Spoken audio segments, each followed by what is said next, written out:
The Berlin Wall, part of the Iron Curtain that cut Europe in two. Beyond the wire, armed force had always held down the peoples of the communist world.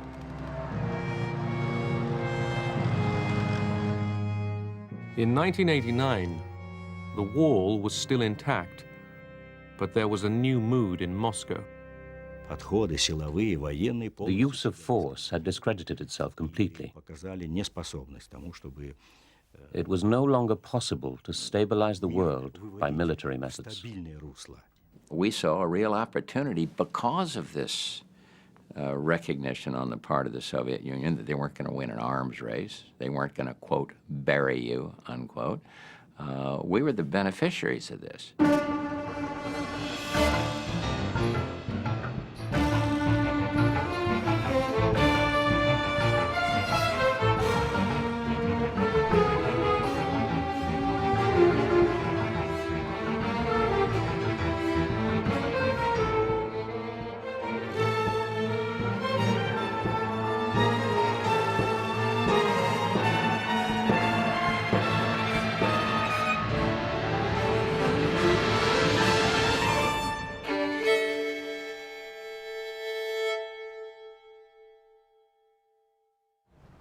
December 1988.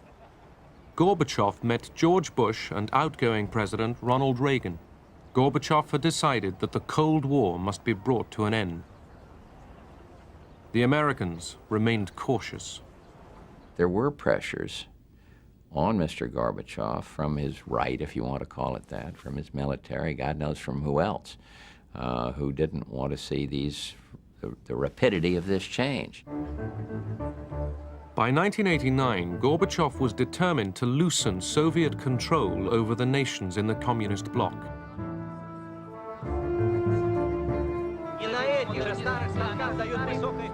Gorbachev told the peoples of Eastern Europe that they had the right to choose their own futures.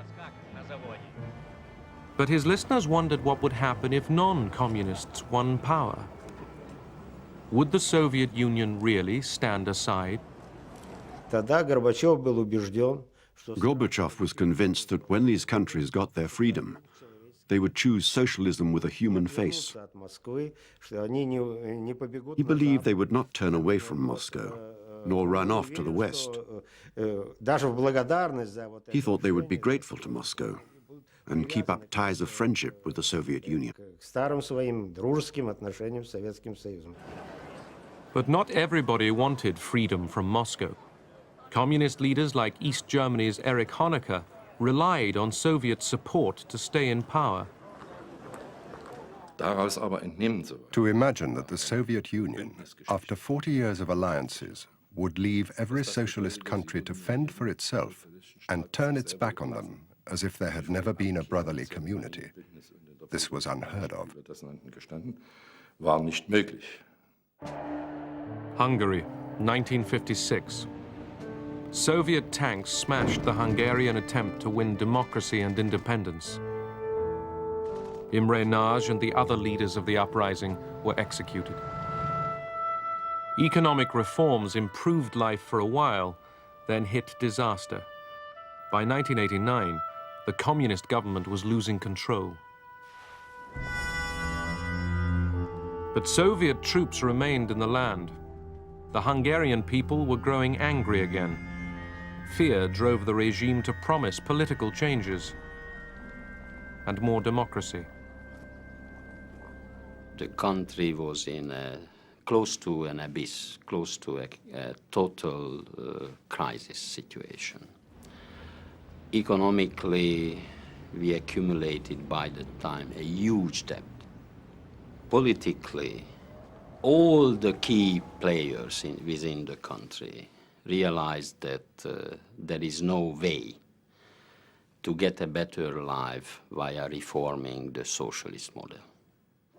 In March 1989, Prime Minister Nemeth visited Moscow. The Hungarian leaders were planning free, multi-party elections. But would this be too much for Gorbachev? I said, I don't know as of this moment when we will have the first elections. But knowing that you stationing in the territory of the country roughly 80,000 soldiers, and having in mind the experience of '56, when your tanks crushed the revolutionaries and all the forces who fought that time for freedom, will you repeat the '56 exercise or not? And Gorbachev, without hesitation, responded quite clearly to me. I don't agree with the multi-party system, the introduction of the multi-party system in Hungary. But that's not my responsibility, that's your responsibility.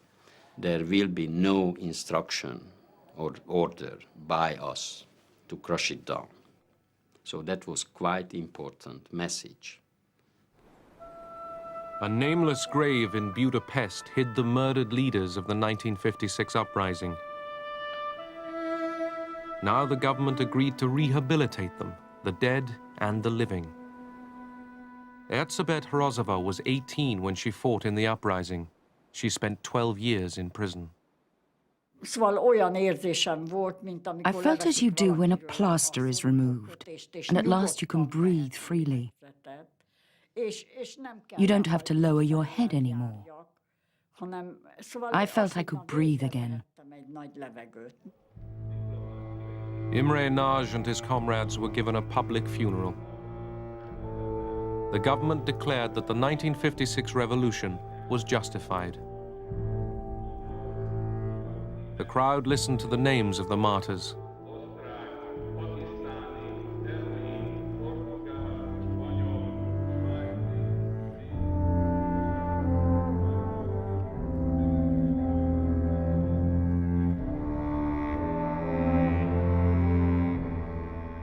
I was stunned to see that on that list,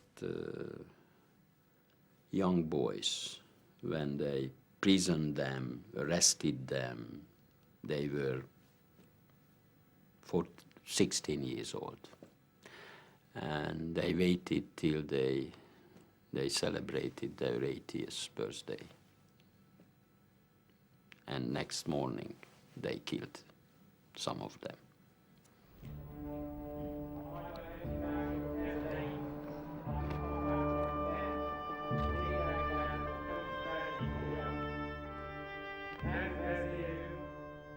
The reburial meant to us a reconciliation with our past and history.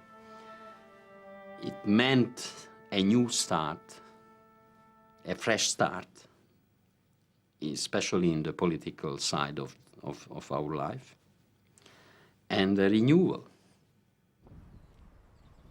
A month before, the Cold War had lost a symbol. The Hungarian government took down the barbed wire on its border with Austria and the West. The Soviet Union did nothing. Although travel was still not completely free, the Iron Curtain was starting to unravel. I refused to give to the Home Minister money in that year's budget for the renewal or the refurbishment of the old barber wired system. They said that the Iron Curtain was technically obsolete. It didn't work as a barrier anymore. They should not maintain a construction that endangered people's lives. Hungary's boldness alarmed the hard-line Warsaw Pact leaders. None was more shocked than the East German ruler Erich Honecker. His state formed the Soviet Empire's frontier with the West. Honecker's first reaction was to send the Minister of Foreign Affairs to Moscow to protest against this decision. Moscow's answer was, "We can't do anything about it." This was unique. It was the first time that Moscow had said anything like this to us.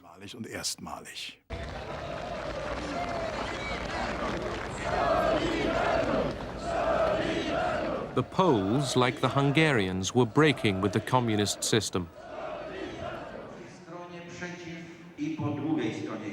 Faced with a wave of political strikes led by the opposition movement Solidarity, the regime had given way. I knew that the communist system was finished. The only problem was, what would be the best way to get rid of communism?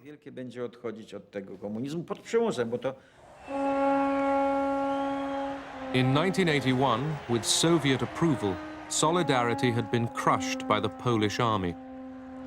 Its leaders were imprisoned. Now, in early 1989, the government opened round-table talks with Solidarity. The Polish communists were prepared to share power, to discuss a shift towards democracy. Democratic institutions were being formed. They were substitutes for a full democracy. But we were different compared to the other countries of the bloc. We were, in a way, a heretical island. In June, elections were held.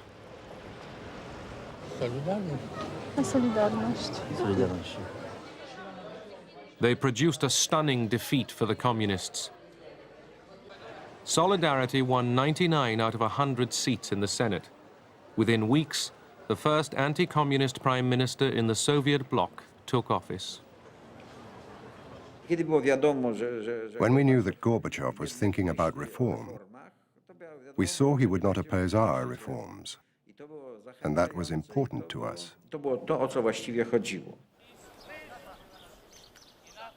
At the Warsaw Pact summit, the leaders were divided.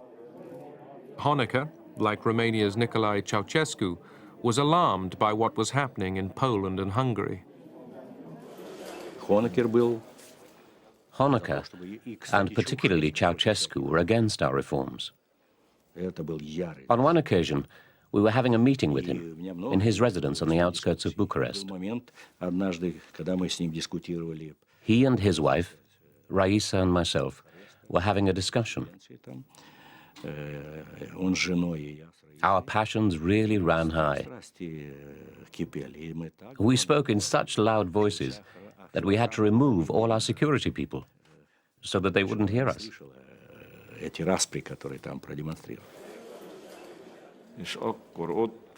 We heard that Ceausescu of Romania, Jakeš of Czechoslovakia, and Honecker were organizing some sort of conspiracy.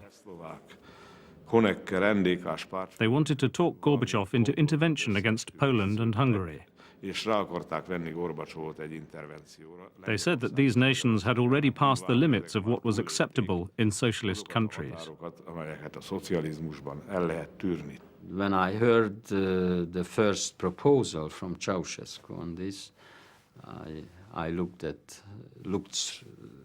the other side of the table where the Soviet delegation was seated, and our eyes crossed each other's eyes. So he was signaling to me that, okay, don't argue against. So in other words, he sent me by his eyes an important message that you don't have to say a word. It will not happen. And it did not. In July, President Bush visited Poland and Hungary. The West gave them moral support for democratic change, but little more. We did have some modest economic packages for both countries, but really, we did not want to kind of pump money down a rat hole either. We wanted to be sure that the economic reforms, the moves towards free markets, those things, were for real, that they were going to continue. This dismantling was made possible by the... In Hungary, Bush was presented with a piece of barbed wire, a souvenir of Hungary's dismantled Iron Curtain. We believe that the artificial, physical, and spiritual walls still existing in the world someday shall collapse everywhere.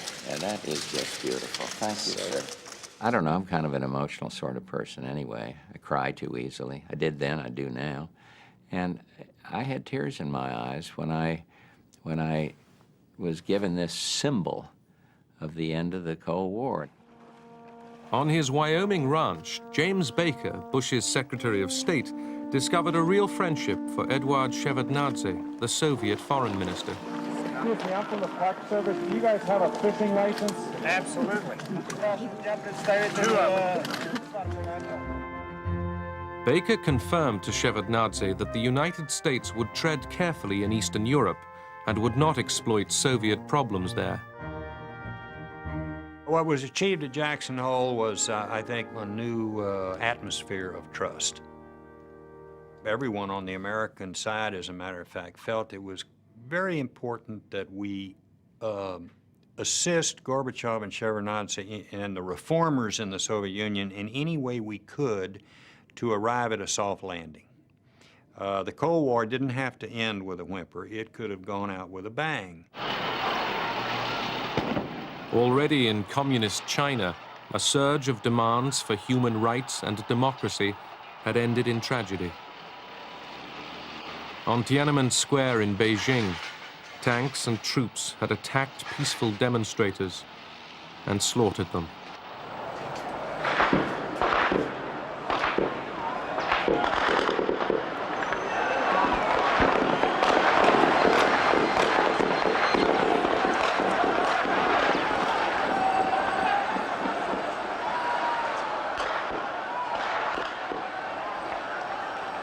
The world shuddered.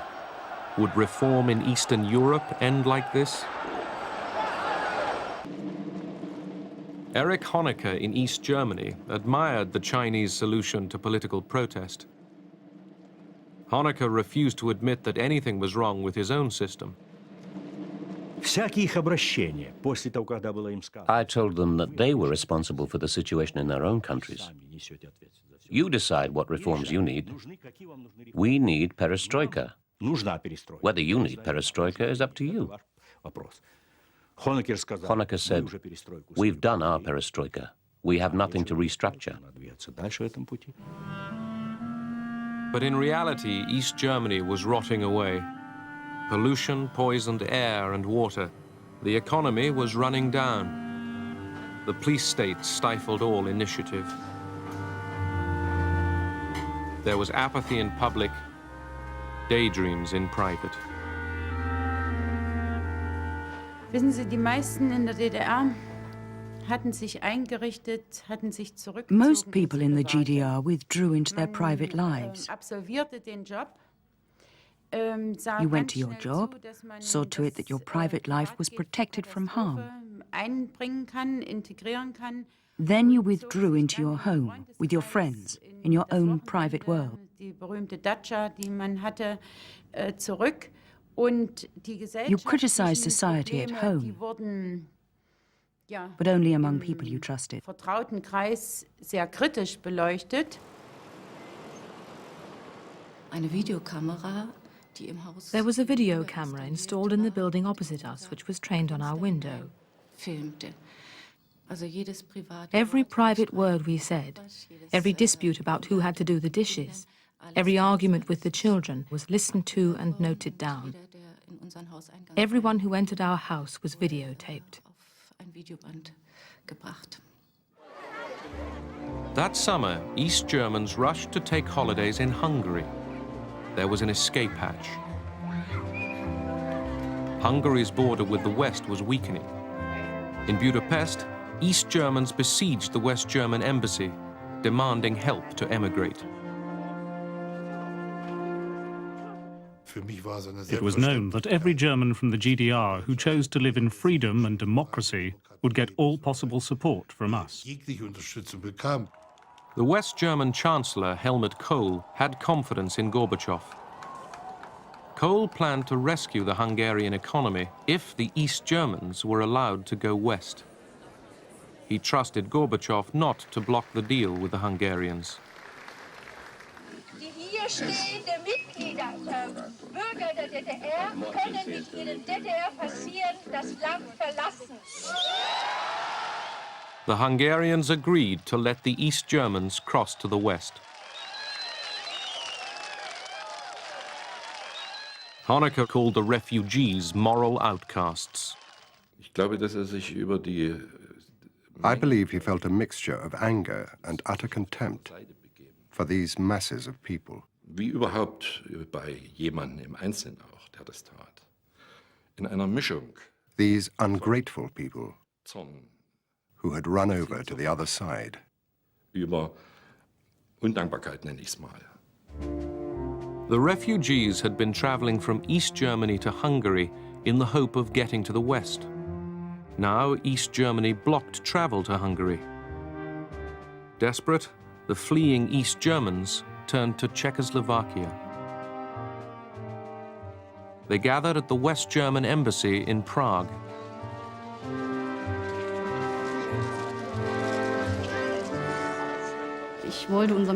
We had no prospects. I didn't want my child to grow up under that repression. It wasn't just that we couldn't travel, it was small everyday things. When the embassy was full, the refugees climbed into the garden. We didn't know what was going to happen to us. We knew there were many people inside waiting, but we weren't sure whether there would be police inside, or even the state security police, the Stasi. We walked fearfully along the fence, and then people from inside the embassy came up and said, "Don't you want to come in?" We were astonished and said, "Yes." "Wait," they said, "we'll get a ladder." We climbed the fence and were inside. At first, we saw just people. It was frightening, people everywhere. More and more refugees crammed themselves into the embassy and refused to leave.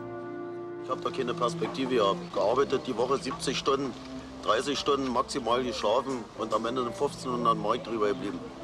Das ist nicht normal, das ist keine Perspektive für meine Familie und mich. The Czech police made futile attempts to stop the inrush. Inside the embassy, the overcrowding and squalor grew worse day by day. Both German governments, East and West, were at their wits' end. West Germany's foreign minister, Hans-Dietrich Genscher, came to Prague. Under Soviet and West German pressure, Honecker had consented to a face-saving deal.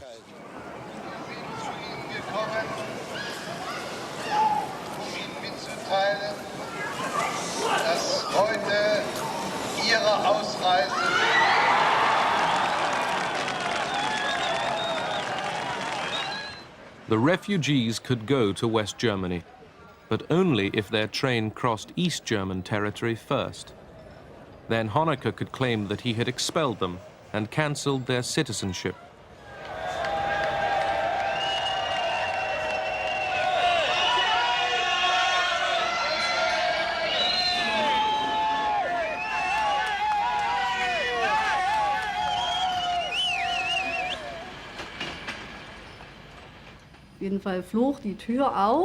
The train stopped. Two men opened the doors. "Good day, we are from the state security and will collect your identity cards now." And I will never forget how they had to bend down to collect these documents, because the people threw their identity cards at their feet. The feeling was, there's your card, you can't threaten me anymore. It was very satisfying. Back in Prague, a new wave of refugees stormed the embassy fence.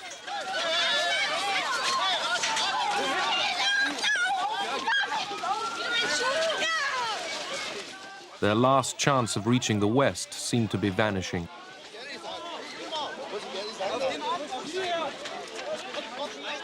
Within a few days, another 7,000 people had scrambled into the embassy garden. Some East Germans chose to stay and protest. The Lutheran churches were sheltering an opposition movement. Inspired by Gorbachev, the protesters dreamed of turning East Germany into a democracy. Ich glaube, für die meisten war Gorbatschow eine große Hoffnung. Gorbachev gave us great hope. First of all, he tried to change his country in the same way as we wanted to change our country, through perestroika, a gradual liberalization. In Leipzig, the police struck back.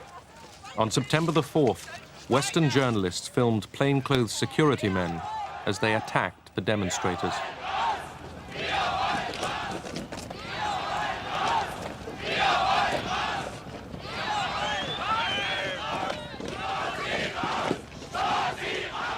Soon came a new chant of defiance. We are staying here.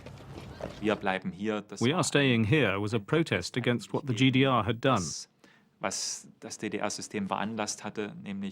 namely to drive young people to leave the country because they had no prospects. That was a turning point, and people said, we still have hope.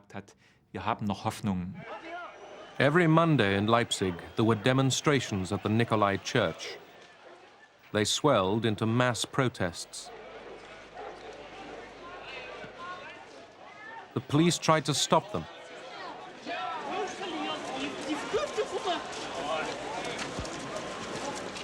But the government was losing its nerve. Kennwort dafür, Sprach. In short, we were speechless because we were helpless. Hilflosigkeit.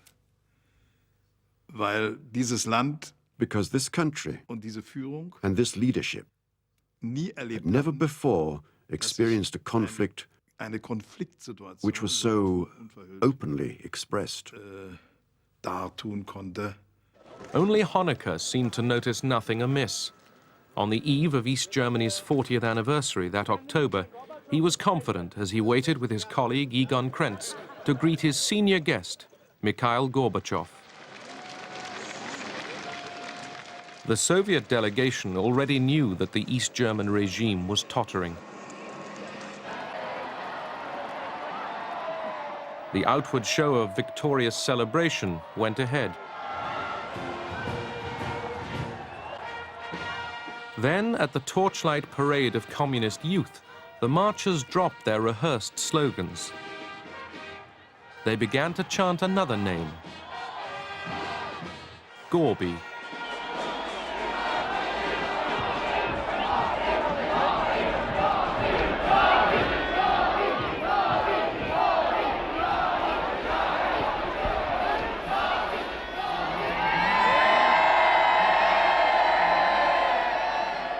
Honecker pretended not to notice.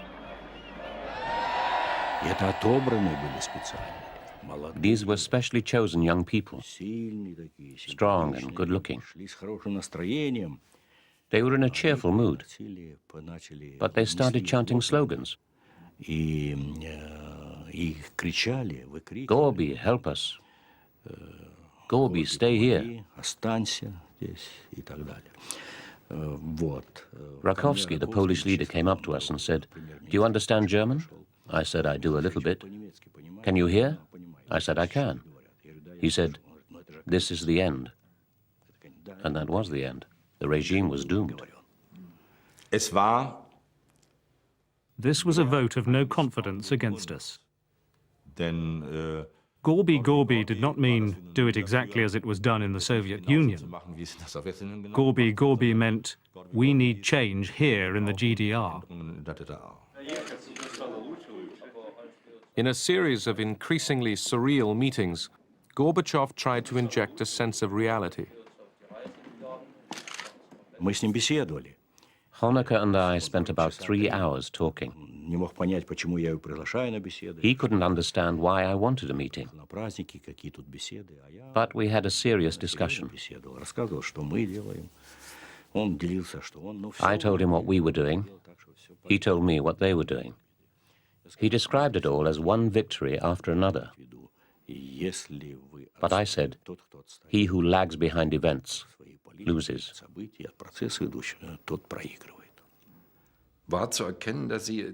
It was absolutely clear to me that both sides spoke about two completely different things. They did not try to meet in the middle. During the whole conversation, they did not agree on a single thing. dass das also fundiert gewesen wäre. As the leaders met at the closing reception, a plot was hatching against Erich Honecker. A group in the East German Politburo had decided to try and get rid of him. Nun müsste die Zauderei, We could no longer afford to hesitate in removing Honecker. was Honeckers anbelangt, endlich also We had to act beendet fast. werden. Wir müssten uns beeilen. Und daraus konnte man entnehmen, dass die Welt, You could see that he did not understand what was going on. wenn jemand in einem He had an autocratic approach to what was happening around him.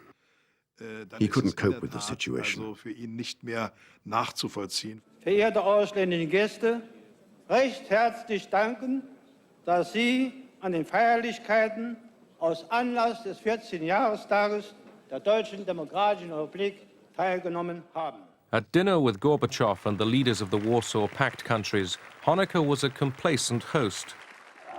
Meanwhile, a hostile crowd was gathering outside.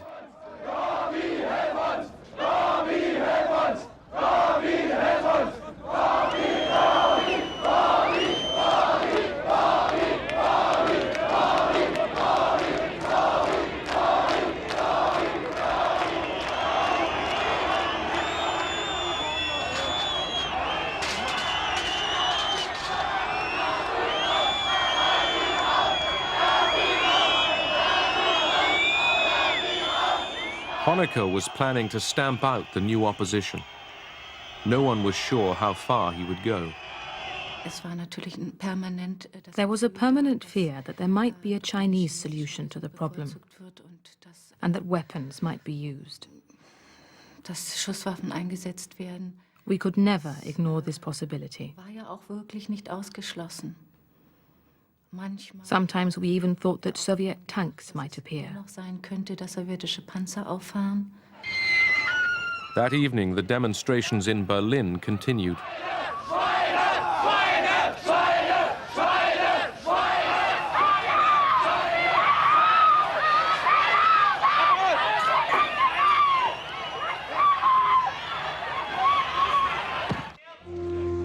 In Leipzig, earlier that day, the authorities made ready to meet the demonstrations with armed force.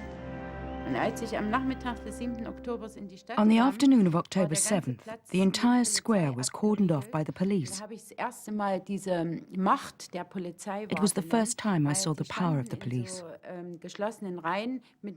They stood in a phalanx with their helmets and shields and face masks.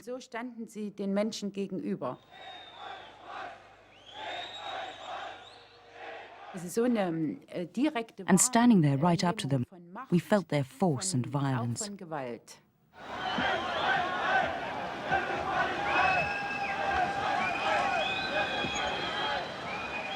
That night, the police charged and scattered the demonstrators.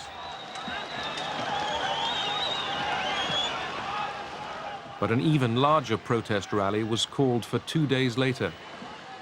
The army was on standby. They realized that they could no longer control the events with the police alone. They wanted to use us to increase the pressure on the situation.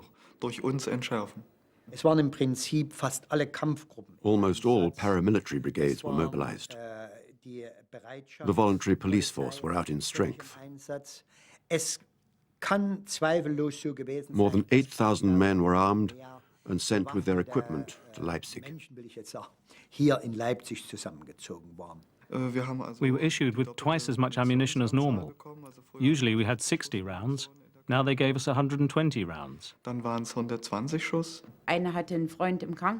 One of us had a friend at the hospital, and he'd heard that blood reserves had been ordered, and spare beds were to be kept free on that day. The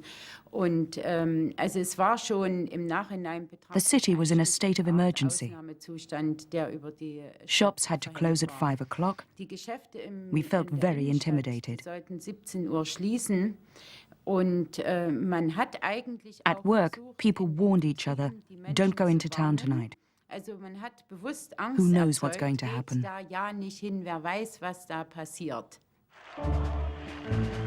As the Leipzig demonstration moved off, the local Communist Party leaders realized that 70,000 people were already on the streets.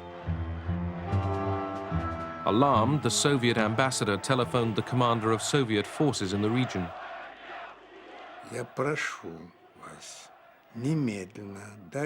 I urge you to immediately order the troops back to the barracks.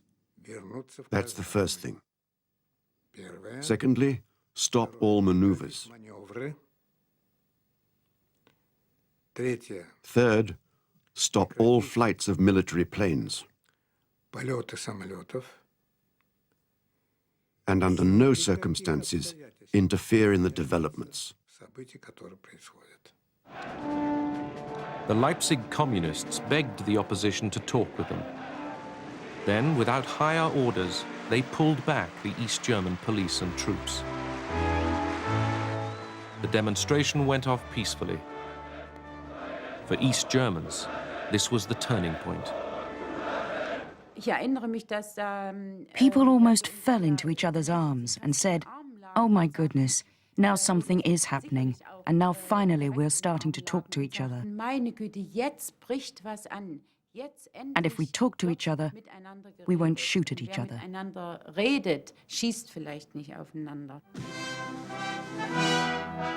Now Honecker's allies deserted him.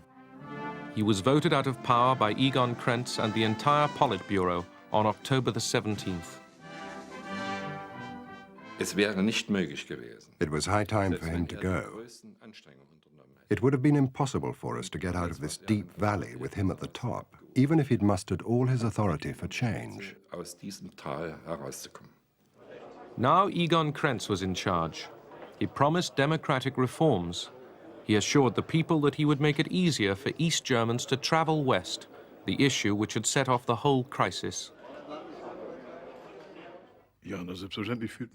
Of course, we felt under tremendous pressure. It was non-stop. We had to make a move. On November the 1st, Krenz visited Gorbachev in Moscow.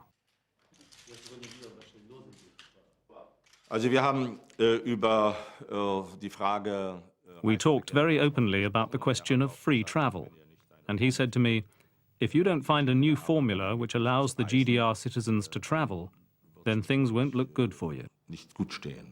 Egon Krenz was unfortunately devoid of any charismatic qualities.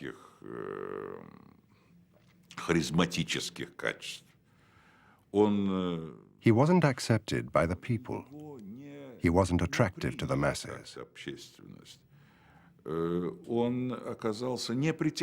He couldn't find the words to speak to people because he only spoke the old party jargon. 89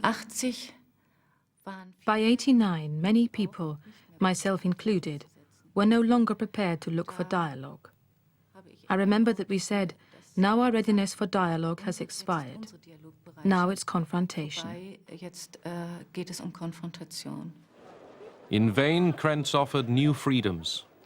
The street demonstrations grew bigger and asked for more.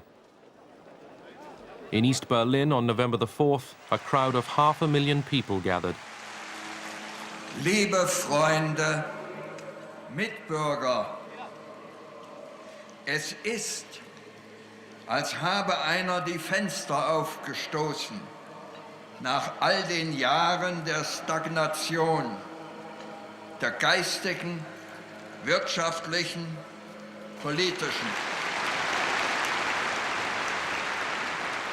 If you live in a system that is suppressive, you don't walk upright. You always go this way, with your head down. And now was a chance to walk upright and to show your face and to show the power of the people. On November the 9th, 1989, Günter Schabowski told journalists in Berlin that restrictions on travel to the West would be lifted. The government meant the change to start next day, but Schabowski mistook the timing. Bitte? Ab sofort. Also Genossen, mir ist hier also mitgeteilt worden, dass eine solche Mitteilung heute schon verbreitet worden ist. Sie müsste eigentlich in Ihrem Besitz sein. Das tritt nach meiner Kenntnis ist das sofort. Unverzüglich. The news flashed round the city. East Berliners rushed to see if the checkpoints in the wall were really opening.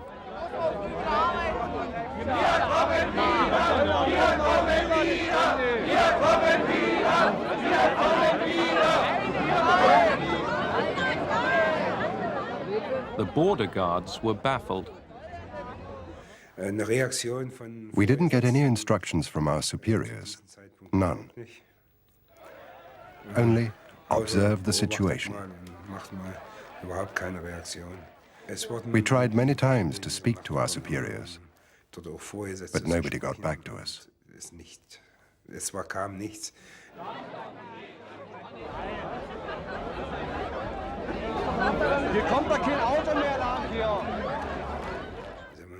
You have to bear in mind that our soldiers were fully armed on this day, as always, and they had one order. That order was to stop anyone trying to escape. But the crowds were huge now. Suddenly, the guards gave in. They opened the barriers.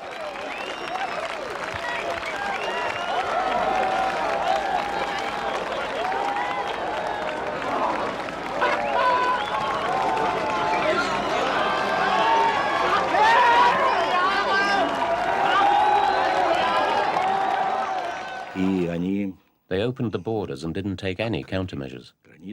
They didn't consult me or get my approval. Die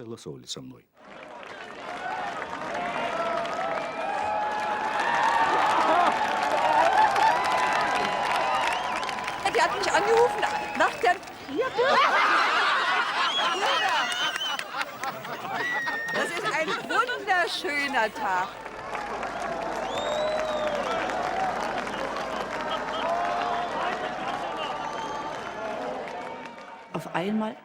I found myself in a group of people who were applauding. I didn't understand right away why.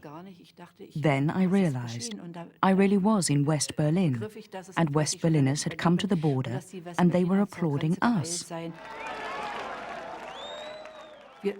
We were all crying and embracing each other. Even now, when I look back, my heart is racing. It was so moving. Bekannte, die wollen mal besuchen, die warten um 12 Uhr. Wir wollen einfach mal rüber.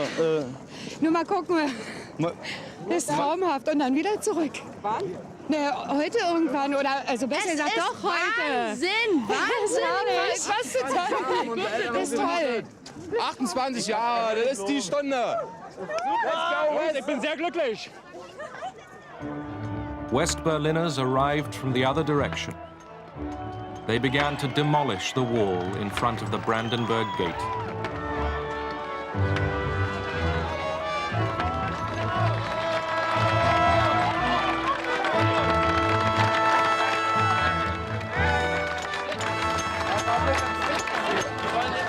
Also die Idee, auf der Mauer herumzuhacken, die kam irgendwie, das war so ein gemeinsames. There was a common idea. Now we have to get rid of the wall. Diese Werkzeuge kamen ja aus der Gruppe und everybody had different reasons. Jetzt müssen wir die Mauer wegkriegen. Und jeder hatte wahrscheinlich andere. For me, it was that I had relatives on the other side who couldn't come over. Man kannte, dass man eben nicht, wie man wollte, zusammenkommen konnte.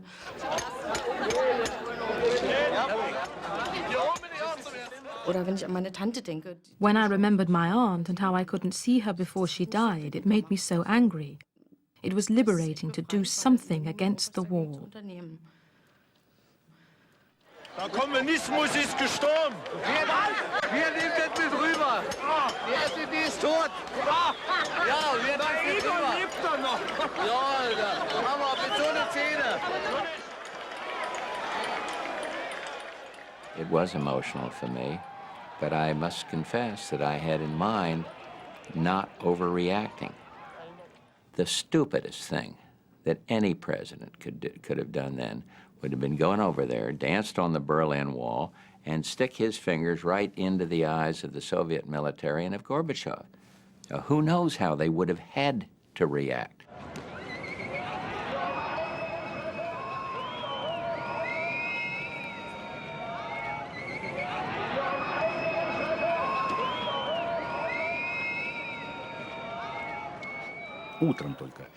Next morning, I got a phone call.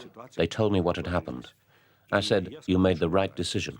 Because how could you shoot at Germans who walk across the border to meet other Germans on the other side? So the policy had to change.